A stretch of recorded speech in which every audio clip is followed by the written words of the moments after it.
Hello student, welcome back to my YouTube channel. Last class our my childhood complete one asile tar pisor pra tumalke sai jua. Number 5, during the annual Sri Sitarama Kalyanam ceremony, our family used to arrange boats with a special platform for carrying idols of the Lord from the temple to the marriage site, situated in the middle of the pond called Ramatirtha, which was near our house. Events from the Ramayana and from the life of the prophet were the bedtime stories my mother and grandmother would tell the children in our family. কালামে ইয়াত কৈছে যে প্ৰতি বছৰে উদযাপিত হোৱা শ্ৰী সীতাৰামা কল্যাণম চেৰিমনীৰ ভিতৰত তেওঁলোকৰ পৰিয়ালে মন্দিৰৰ পৰা বিবাহ বলিলৈকে ভগৱানৰ মূৰ্তি লৈ যাবলৈ এক বিশেষ ধৰণৰ বেদী থকা নাৱৰ ব্যৱস্থা কৰিছিল। আৰু এই বিবাহথলী তেওঁলোকৰ একেবাৰে ঘৰৰ ওচৰতে থকা পুখুৰীটোৰ ঠিক মাছ ভাগতে আছিল। ইয়াক কি বুলি কোৱা হৈছিল? ৰামা তীৰ্থ বুলি কোৱা হৈছিল।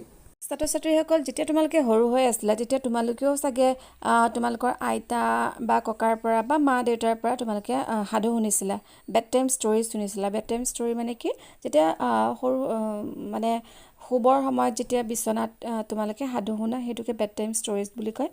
তে ইয়াতো আব্দুল কালামহঁতে যেতিয়া সৰু হৈ আছিলে তেতিয়া যদিও তেওঁলোকে মুছলিম সম্প্ৰদায় আছিলে তেতিয়াও তেওঁলোকে কিন্তু হিন্দুসকলৰ ৰামায়ণৰ কাহিনীও শুনিছিলে বা তেওঁলোকৰ পয়গম্বৰ হজৰত মহম্মদৰ জীৱন বৃত্তান্ত শুনি তেওঁলোকে টোপনি গৈছিল। Number 6, one day when I was in the 5th standard at the Rameshwaram Elementary School, a new teacher came to our class.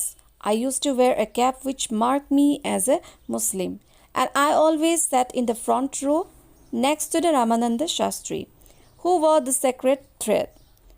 The new teacher could not stomach a Hindu priest's son sitting with a Muslim boy, in accordance with our social ranking, as the new teachers show it. I was asked to go and sit on the back bench. I felt very sad, and so did Ramananda Shastri. He looked utterly downcast as I shifted to my seat in the last row. The image of him weeping when I shifted to the last row left a lasting impression on me. Abdul Kalam যেতিয়া 5th standard পঢ়ি আছিলে, 5ম শ্ৰেণীত পঢ়ি আছিলে, তেওঁ যেতিয়া সেই স্কুলখনৰ নাম কি আছিলে? Rameswaram elementary school. এই স্কুলখনত তেওঁ পঢ়িছিলে। এদিনাখন কি হ'ল বুলি কৈছে যে এজন নতুন শিক্ষক তেওঁলোকৰ ক্লাছত আহিল।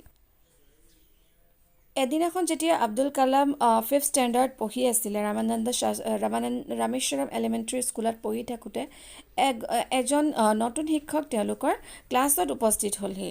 আব্দুল কালামে সদায় মুছলমানসকলে মূৰত পিন্ধা টুপি এটা পিন্ধি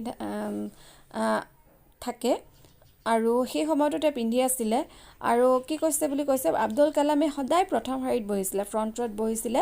আৰু তেওঁৰ যোনজন ফ্ৰেণ্ড আছিলে, তেওঁৰ 3জন ক্ল'জ ফ্ৰেণ্ড আছিলে। তাৰ এজন আছিলে ৰামানন্দ শাস্ত্ৰী। তেওঁ ৰামানন্দ শাস্ত্ৰীৰ কাষতে বহিছিলে। ৰামানন্দ শাস্ত্ৰীয়েও তেওঁ কি পিন্ধি আছিলে? লগুণ এডাল পিন্ধি আছিলে গাত। কিন্তু সেই কথা সেই নতুন শিক্ষকজনে একেবাৰে হজম কৰিব নোৱাৰিলে যে উচ্চ বৰ্ণৰ পুৰোহিত এজনৰ পুতেকৰ কাষত যে মুছলমান ছাত্ৰ এজন বহিছে, সেই কথাটো তেওঁ সহ্য কৰিব নোৱাৰিলে। আৰু সমাজত বৰ্তি থকা উচ্চ নিচৰ ভেদাভেদ সম্পৰ্কে তেওঁৰ মনত থকা যোনটো ধাৰণা আছিলে, সেই ধাৰণাৰ আধাৰত তেওঁ কি কৰিলে? আব্দুল কালামক পিছৰ বেঞ্চত বহাই দিলে। আৰু এনেদৰে পিছৰ বেঞ্চত বহিবলৈ কোৱাত আব্দুল কালামৰ অন্তৰত তেওঁ বহুত আঘাত পালে। আৰু শিক্ষকৰ বাক্য মানি তেওঁ পিছৰ বেঞ্চলৈ বহিবলৈ যোৱাত ৰামানন্দ শাস্ত্ৰীও কি হ'ল বুলি কৈছে? অন্তৰত বৰ দুখ পালে আৰু তেওঁ একেবাৰে কন্দনামোৱা হ'ল। Number 7, after school we went home and told our respective parents about the incident.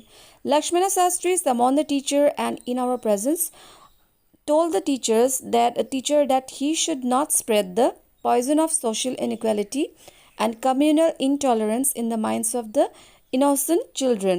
He bluntly asked the teacher to either apologize or quit the school and the island.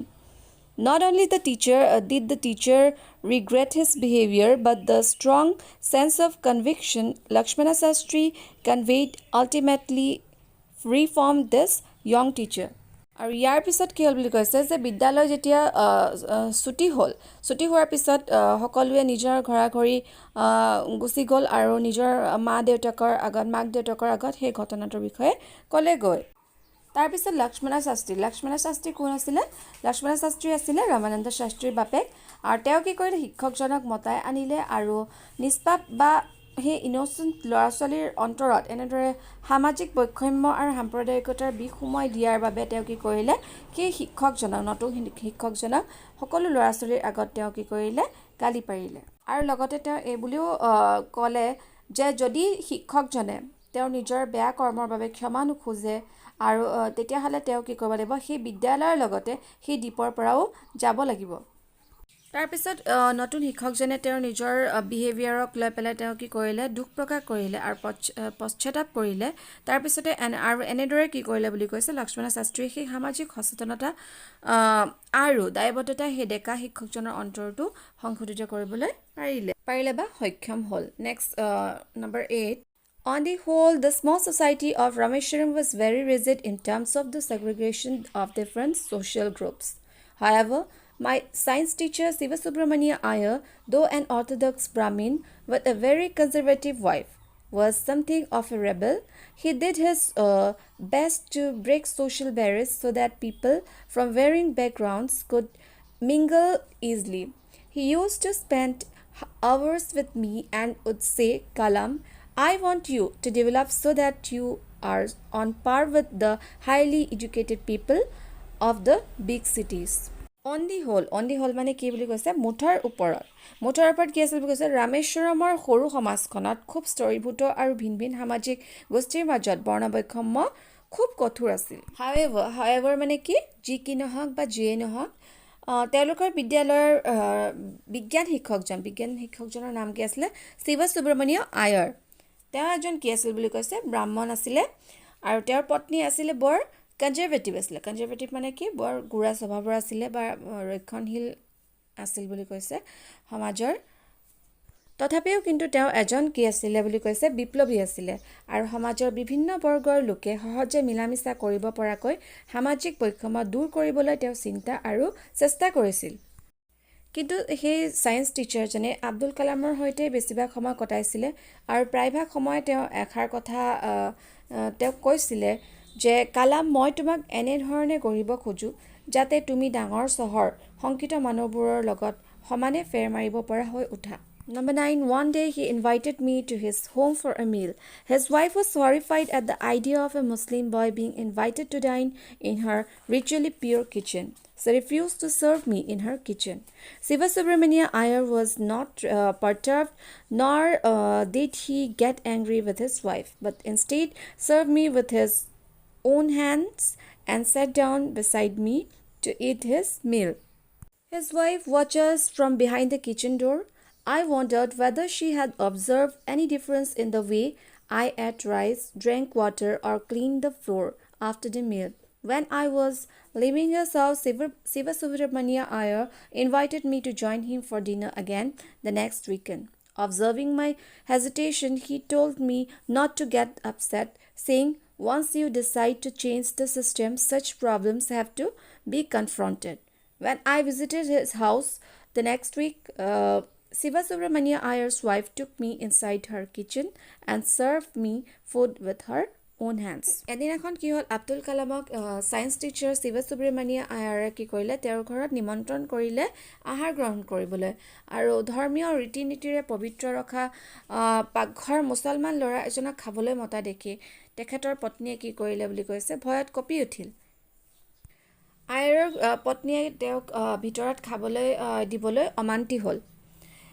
শিৱসুব্ৰমণ্য আয়াৰে কিন্তু অকণো বিচলিত নহ'ল আৰু ঘৈণীয়েকক অলপো খং নকৰিলে, গালি নাপাৰিলে। কিন্তু তাৰ বিপৰীতে তেওঁ কি কৰিলে?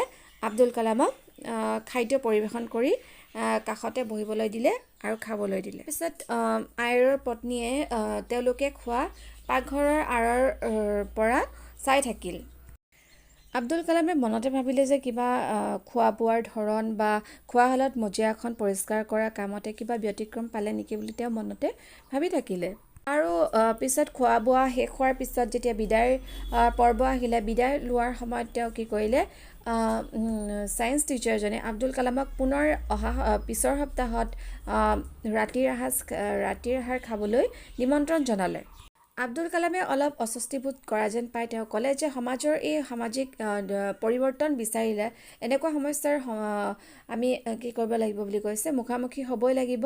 আৰু যেতিয়া পিছৰবাৰ আব্দুল কালামে তেওঁৰ ঘৰত পুনৰ আহোঁতে কি কৰিলে, আব্দুল কালামক এইবাৰ তেখেতৰ পত্নীয়ে কি কৰিলে, নিজেই আদৰ কৰি পাকঘৰলৈ মাতি নিলে আৰু তাত বহুৱাই নিজ হাতেৰে তেওঁলোকক কি কৰিলে, খাদ্য পৰিৱেশন কৰিলে। Number 10. That the Second World War was over and Indians' freedom was imminent, Indians will build their own India, declared Gandhiji. The whole country was filled with an unprecedented optimism. I asked my father for permission to leave Rameshwaram and study at the district headquarters in Ramanathapuram. ইতিমধ্যে second world war অন্ত পৰিছিল, মানে দ্বিতীয় বিশ্বযুদ্ধৰ অন্ত পৰিছিল আৰু ভাৰতৰ স্বাধীনতাও আসন্ন হৈছিল। গান্ধীজীয়ে সেই সময়তে ডিক্লেয়াৰ কৰিছিল যে ভাৰতৰ মানুহে এতিয়া ভাৰতবৰ্ষখন নিজেই নিৰ্মাণ কৰিব। সমগ্ৰ দেশবাসীৰ মনত এক অভূতপূৰ্ব আশাৰ সঞ্চাৰ হৈছিল আৰু সেই সময়তে আব্দুল কালামে ৰামেশ্বৰম এৰি জিলাৰ সদৰ ৰামনাথাপুৰমত পঢ়িবলৈ যাবলৈ বুলি পিতৃৰ পৰা অনুমতি বিচাৰিছিল। Number 11. He told me as if thinking aloud, Abul, I know you have to go away to grow. Does the seagull not fly across the sun alone and without a nest? He quoted Khalil Gibran to my hesitant mother, Your children are not your children, they are the sons and daughters of life's longing for itself. They come through you, but not from you. You may give them your love, but not your thoughts, for they have their own thoughts. তাৰপিছত তেওঁ অলপ সময় ভাবি পেলাই ডাঙৰকৈ ক'লে যে আবুল কাৰ নাম আছিলে, আব্দুল কালামকে বাপেকে কি কৰিছিলে, মৰমতে আবুল বুলি মাতিছিলে। তেওঁ কৈছে যে জীৱনত যদি উন্নতি কৰিবলৈ হয় তেনেহ'লে তুমি কি কৰিব লাগিব, ঘৰৰ পৰা বাহিৰলৈ ওলাই যাবই লাগিব। তেওঁ এটা উদাহৰণ দি কৈছিলে যে যেনেদৰে নিসংগ আৰু বাঁহ নথকা শৃগাল চৰাই জানো সূৰ্যৰ ইপাৰে সিপাৰে ঘূৰি নুফুৰে। সেইসকল ধৰি লোৱা তোমালোকে উচ্চ শিক্ষাৰ কাৰণে বেলেগত যাবলগীয়া হ'ল, তেতিয়া তোমালোকৰ মাৰ মনটো অকণমান বেয়া লাগিব নহয় জানো। তেনেদৰে যেতিয়া আব্দুল কালামেও বাহিৰত উচ্চ শিক্ষাৰ কাৰণে বাহিৰত যোৱাৰ কথাটো ক'লে তেতিয়া মাকৰ মনটো অলপ বেয়া লাগিলে আৰু তেতিয়া মাকক সান্তনা দিবৰ কাৰণে কি কৰিলে, আব্দুল কালামৰ দেউতাকে ক'লে যে তেওঁ খালিল জিব্ৰানৰ উদ্ধৃতিৰে সান্তনা দি ক'লে যে তোমাৰ সন্তান কেৱল তোমাৰ নহয়, সিহঁত হ'ল জীৱনৰ তীব্ৰ আত্ম অভিচ্ছাৰ সন্তান। সিহঁত তোমাৰ জৰিয়তে আহে কিন্তু তোমাৰ পৰা নাহে। সিহঁতক তুমি তোমাৰ মৰম দিব পাৰা, ভাল পোৱাখিনি দিব পাৰা, কিন্তু তোমাৰ ভাৱনা জাপি দিব নোৱাৰা, তোমাৰ চিন্তা জাপি দিব নোৱাৰা, কাৰণ সিহঁতৰ নিজস্ব বিচাৰ বিবেক বুদ্ধি আছে।